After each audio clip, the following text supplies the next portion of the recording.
సద్దుల బతుకమ్మపై గందరగోళం నెలకొంది. ప్రతి ఏటా మహాలయ అమావాస్య రోజు బతుకమ్మ పండుగ ప్రారంభమవుతుంది. ఆశ్వయుజ అష్టమి రోజు సద్దుల బతుకమ్మ జరుపుకుంటారు. ఆ తర్వాత నవమి, ఆ తర్వాత దశమి రోజు దసరా పండుగ జరుపుతారు. ఈసారి సద్దుల బతుకమ్మ తర్వాత దసరాకు మధ్య 2 రోజుల గ్యాప్ వస్తోంది. దీంతో బతుకమ్మ పండుగను 9 రోజులు నిర్వహించాలా, 10 రోజులు జరుపుకోవాలా అన్న చర్చ జరుగుతోంది. అయితే పండితులు మాత్రం 9వ రోజు అంటే రేపే సద్దుల బతుకమ్మ జరుపుకోవాలని సూచిస్తున్నారు. మరిన్ని వివరాలు కృష్ణమోహన్ అందిస్తారు. అసలు బతుకమ్మ పండుగకు సంబంధించినటువంటి విశిష్టత, దీని తేదీలు, వీటన్నిటి మీద కూడా మనం మాట్లాడేందుకు పండితులు వేసమ్మల గుడి అర్చకులు ఉన్నారు. మనకంట ఆయనతో మాట్లాడదాం. అంటే బతుకమ్మ పండుగకు సంబంధించి చాలామందిలో ఈ అమావాస్య నుంచి ప్రారంభమైన తర్వాత 9 రోజుల పాటు నిర్వహించుకోవడం, ఆ తర్వాత దసరా పండుగ జరగడం.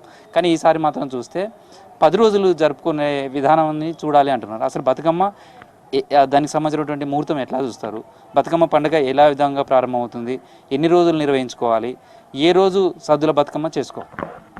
ఆచారం వేరు, సాంప్రదాయం వేరు, శాస్త్రం వేరు, వేదం వేరు. కాబట్టి ఇది కేవలం ప్రాంతానికి సంబంధించినటువంటి ఆచారం. అలాగే తెలంగాణ ప్రాంతంలో కూడా మనం చూసుకున్నట్టుగా అయితే ఒక్కొక్క నగరానికి ఒక ఆచారం ఉంటుంది.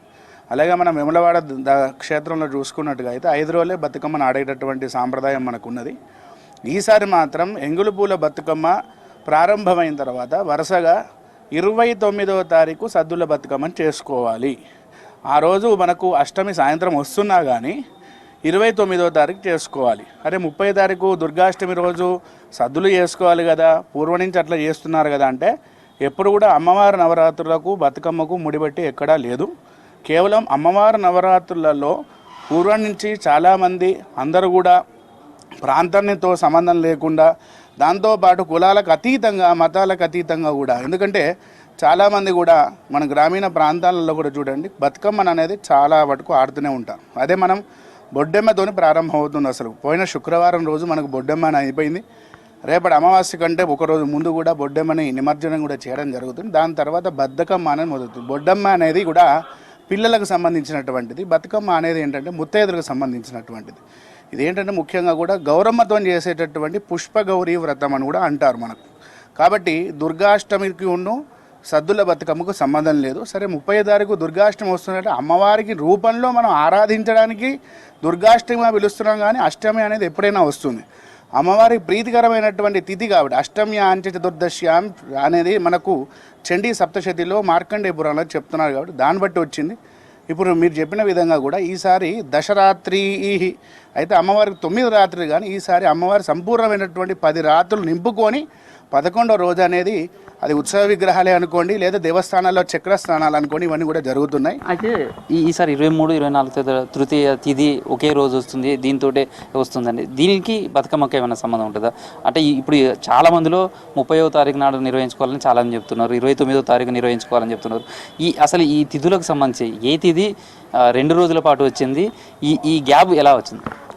వాస్తవానికి కూడా మీరు అన్నట్టుగా ఏంటంటే సప్తమి అష్టమి 2 కలిసి రావడం జరిగింది. 2 తిథులు మాత్రమే కలిసి వచ్చాయి. అందుకనే సప్తమి రోజు మనకి ఏం చేస్తామంటే ఈసారి మూలా నక్షత్రం కూడా ముందు రావడం జరిగింది. దాదాపుకు ఏదైతే మనం అమ్మవారు పెట్టినటువంటి 6వ రోజు సప్తమి మనకు మూలా నక్షత్రం చేయాలి అని ఉన్నది. ఇప్పుడు ఈసారి ఏమైందంటే మూలా నక్షత్రం వచ్చింది, దుర్గాష్టమి కలిసి వచ్చింది. 2 కలిసి రావడం వల్ల ఏమైంది అంటే ఆ మూలా నక్షత్రం చేసుకునేది ఎవరైతే దేవాలయంలో ఆచారంలో ఉన్నవాళ్ళు మూలా నక్షత్రం చేస్తూ 30వ తారీఖు దుర్గాష్టమి చేస్తున్నారు. అంతే తప్పించి కానీ దుర్గాష్టమి చేసేటటువంటి వాళ్ళు ఎవరైతే ఉన్నారో వాళ్ళు 29 సాయంత్రం నుంచి కూడా అసలు అష్టమి దేనికి సంబంధము, ఫస్ట్ విషయం అది మనం తెలుసుకోవాలి. అష్టమి అనేది అమ్మవారికి హవనానికి కానీ, ఎందుకంటే 9 రోజులు దీక్షగా ఉంటారు కాబట్టి అష్టమి రోజు చేసేటటువంటి కాలరాత్రి హోమం అంటారు. ఇటువంటి హోమాలు అనేక విధమైనటువంటి హోమాలు అనుకోండి, అలంకారం అనుకోండి, ఇవి కేవలం దానికి సంబంధించింది. బతుకమ్మకు దీనికి ఎటువంటి ప్రాంతంలో సంబంధం లేదు. చెప్తున్నాను కదా, ఒక్కొక్క ప్రాంతంలో ఒక్కొక్క ప్రాతాగం చేస్తారు. అలాగే మనకు దగ్గర కూడా 20 ఏదైతే 1వ తారీఖు ఉన్నదో ఆదివారం రోజు పెత్ర అమావాస్య రోజు కూడా పెద్ద ఎత్తున ప్రారంభం అనేది చారిత్రాత్మక 1000 స్తంభాల దేవాలయంలో బతుకమ్మ ప్రారంభం అనేది అనాదిగా వస్తున్నది. ఈసారి తెలంగాణ రాష్ట్ర ప్రభుత్వం కూడా ప్రతిష్టాత్మకంగా చేస్తున్నది, అది ఎటువంటి సంశయం లేదు. అలాగే 29వ తారీఖు సద్దుల బతుకమ్మ పద్మాక్షి దేవాలయంలో ఆడడం అనేది అక్కడ ప్రాంతం ఆచారం, మన ప్రాంతం వరంగల్ ప్రాంత ఆచారం. కాబట్టి ఆ రోజు 29వ తారీఖు ఎందుకంటే ఇప్పుడు మనం ఏదైనా కానీ పూర్వం చేసినటువంటి ప్రాంత ఆచారాన్ని కానివ్వండి లేకుంటే దైవ ఆచారం కానీ ప్రార్థించాలి. అయితే కొన్ని ప్రాంతాల్లో మీరు చెప్పినట్టు ఒక్కొక్క ప్రాంతానికి ఒక విశిష్టత ఉంది, ఆ టైంని బట్టి కూడా చేస్తారు. కొన్ని చోట్ల అక్కడ ఉన్నటువంటి వ్యవహారాన్ని కొట్టుకుంటుగా అయితే ఇప్పుడు 30వ తారీఖు అంటే 10 రోజులకు కూడా బతుకమ్మ చేయాలి అనేది చాలామంది చెప్తున్నటువంటి మాట. చాలా చోట్ల అట్లా చేస్తున్నారు. అట్లా 30వ తారీఖు నాడు కూడా బతుకమ్మ చేసుకోవడానికి అవకాశం ఉంది. అయితే ఇక్కడ ఏంటంటే బతుకమ్మని ఇది మనకి ఎట్లయితే 7వ రోజు అరిష్టం అని ఆడరు, ఆ రోజు ఇంట్లో కూడా బతుకమ్మని పేర్చుకుంటారు కానీ బయటికి తీసుకురారు. అమ్మవారికి ఎక్కడ దిష్టి తాకుతుంది అని చెప్పేసి కూడా తీసుకురారు. కాబట్టి 29వ తారీఖు చేసుకున్న వాళ్ళు మళ్ళీ 30వ తారీఖు చేసుకోవచ్చా అంటే అది కేవలం ఇంట్లో పెట్టుకున్నటువంటి అమ్మవారితోనే సంబంధం కానీ బతుకమ్మకు సంబంధం లేదు. 30వ తారీఖు చేసుకోవచ్చా అంటే ఖచ్చితంగా కూడా అష్టమికి దీనికి సంబంధం లేదు కాబట్టి వాళ్ళు ఇష్టం ఉన్నటువంటి వ్యక్తులు ఎవరైనా కానీ చేసుకోవచ్చు. కాకపోతే 29వ తారీఖు సద్దుల బతుకమ్మ అనేది మనకు ముఖ్యం. సద్దుల బతుకమ్మ అనేది 29వ తారీఖే చేయాలి. సో ఇది బతుకమ్మ పండుగకు తిథులకు వారాలకు ముహూర్తాలకు సంబంధం లేదు. అయితే అమావాస్య రోజు ప్రారంభమయ్యే ఈ బతుకమ్మ 9 రోజుల పాటు మాత్రమే సద్దులో బతుకమ్మ చేయాలి. దుర్గాష్టమికి అష్టమికి కూడా ఈ పండుగకు సంబంధం లేదు.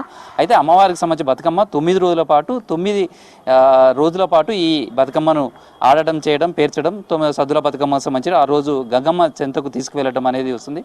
కాబట్టి ఈ నెల 21 నాడు స్టార్ట్ అయ్యే ఈ పండుగ 29 నాడు మాత్రమే సద్దుల బతుకమ్మ పూర్తి చేసుకోవాలనేది కూడా వేద పండితులు చెప్తున్నారు. అయితే ఒక్కొక్క ప్రాంతంలో ఒక్కొక్క విధంగా ఈ బతుకమ్మ పండుగకు సంబంధించినటువంటి కూడా జరుపుకుంటారు. కొన్ని చోట్ల 5 రోజుల పాటు, కొన్ని చోట్ల అయితే 7 రోజుల పాటు జరుపుకొని సద్దుల బతుకమ్మ జరుపుకోవడం. అదే వరంగల్ లాంటి మహానగరంలో అయితే మాత్రం వరంగల్ ఉమ్మడి జిల్లా వ్యాప్తంగా కూడా 9 రోజుల పాటు కూడా బతుకమ్మ పండుగ కూడా నిర్వహించుకుంటారు. మొత్తంగా అయితే బతుకమ్మ పండుగకు సంబంధించి కొంతమంది 9 రోజుల పాటు అంటే 29వ తారీఖు నాడు నిర్వహించుకుంటే సద్దుల బతుకమ్మ, కొన్ని ప్రాంతాల్లో మాత్రం 30వ తారీఖు నాడు కూడా నిర్వహించుకోవడం అనేది ఈసారి ఒక ప్రత్యేకంగా చెప్పుకోవచ్చు. Video journalist Dasharath, Krishnamohan, V6 news, వేస్తంబాల గుడి నుంచి.